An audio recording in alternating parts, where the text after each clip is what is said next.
Hello, नमस्कार. मी बाबूची mummy. तर स्वागत आहे तुमचं माझ्या नवीन ब्लॉगमध्ये. तर चला, आजची ब्लॉगची सुरुवात ही मी बाहेरूनच करते. कारण वेळेवरच आमचं असं ठरलंय, की चला यांना जायचं होतं भात लावणीसाठी. तर म्हटलं ती बोलली, की "चला तुम्ही पण." तर मग बाबू झोपेतून उठला जवळपास 2:00-2:30ला आणि लगेच आम्ही रेडी झालो आणि 3:30लाच आम्ही घरातून निघालो. आता आम्ही जातोय ना, ते आम्ही राहतो तिथून ना 15 ते 20 किलोमीटर आहे आणि आज पाऊस सुद्धा नव्हता. मस्त असं वातावरण होतं. म्हटलं ठीक आहे चला जाऊया. आता मला काही भात वगैरे लावता येत नाही बरं का. माझा पहिलाच एक्सपिरियन्स आहे, काय माहीत काय होतंय तर. पण हे बोलले चल म्हणून मी पण लगेच तयार झाले आणि नवीन-नवीन ॲक्टिव्हिटी करायला ना खरंच खूप छान सुद्धा वाटतं. नंतर मग आम्ही निघालो जाण्यासाठी आणि घाटाघाटाचे रस्ते बघताय ना खरंच तुम्हाला सांगते समोरून गाडी येते का नाही हे समजतच नाही बरं का. खूप रिस्की आहे इकडे गाडी चालवणं. बट असो आता यांना सवय झाली म्हणून काही वाटत नाही. पण जेव्हा मी मी असते ना यांच्यासोबत तेव्हा मला तरी खूप भीती वाटते.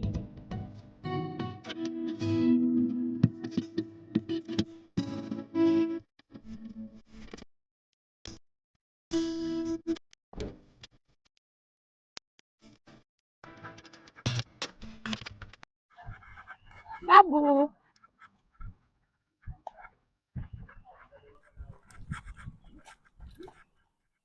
असा लाव मम्मी सारखा.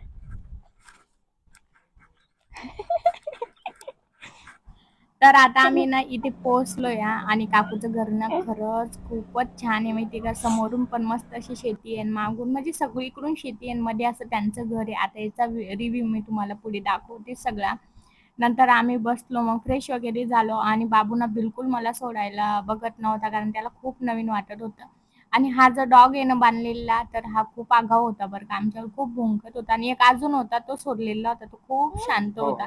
नंतर काकीने चहा वगैरे केला. मस्त चहा एन्जॉय केला आणि मग झाली भात लावणी झाली.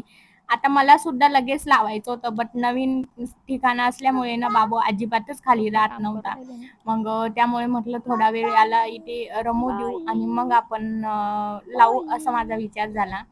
मग यांनी तर सुरुवात केली होती. म्हटलं ठीक आहे आपण तोपर्यंत बघूया.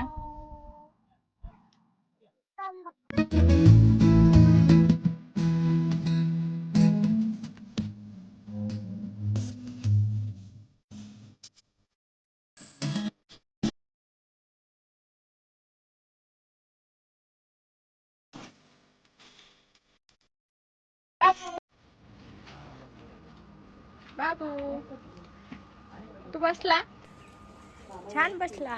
छान छान कर.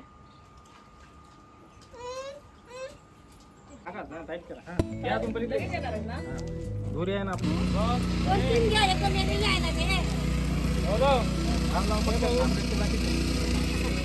लवकर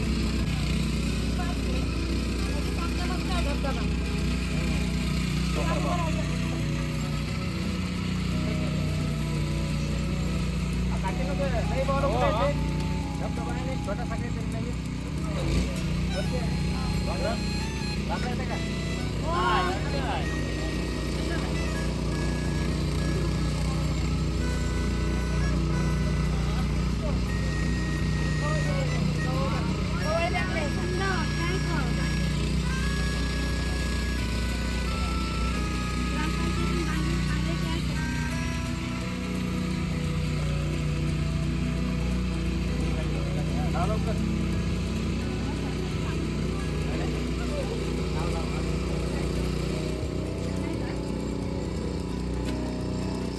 नंतर मग मी पण थोडासा लावू लागला. पण खरं म्हटलं ना तर मी कम्फर्टेबलच नव्हते. काकीनी आणि त्यांनी जसे टोंगळ्यापर्यंत कपडे वगैरे वरती करेल होते ना तसं मला तरी करायला मी कम्फर्टेबल नव्हते. आणि त्यातल्या त्यात माझे कपडे सुद्धा भरत होते. मला ते बी सावरायचं होतं, भात बी लावायचा होता.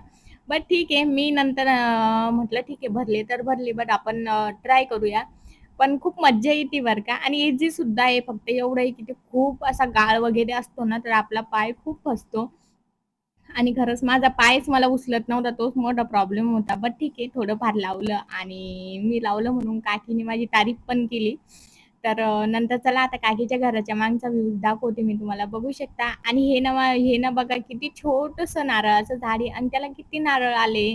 मी जेव्हा पण बघते ना तेव्हा नारळाचं झाड खूप उंच-उंच असते आणि हे एवढं छोटं असल्यामुळे मला इतकं आश्चर्य वाटलं ना. मी बाबाच्या पप्पांना पण सुद्धा म्हणलं, की हे बघा किती खाली आहे म्हणून.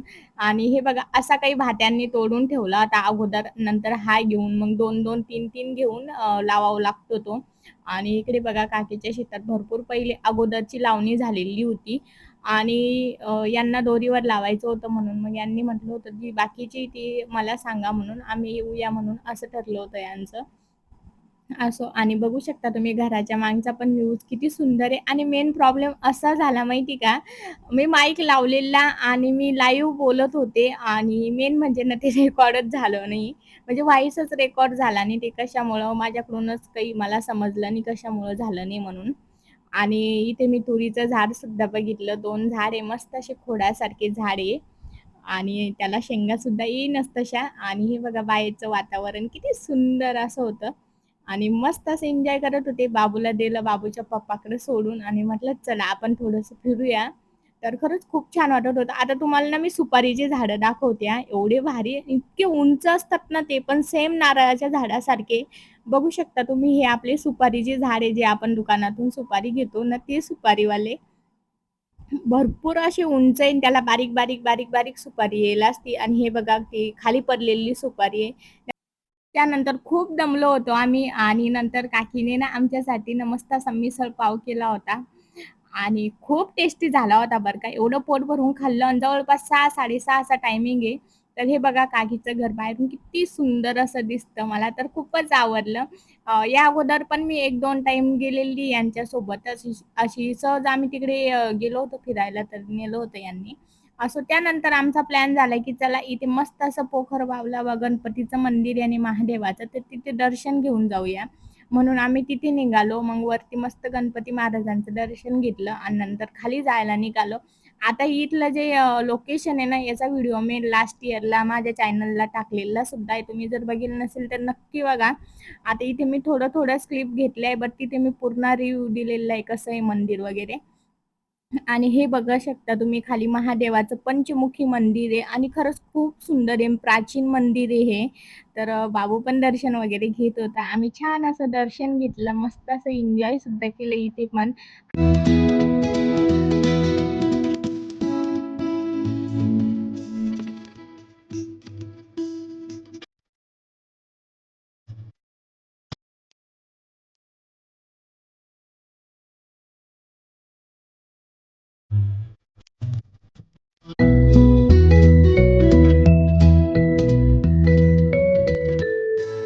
आणि जिथे पाणी भेटेल ना, तिथं तर आम्ही खूप एन्जॉय करायला लागतो. हे तर तुम्ही बघू शकता.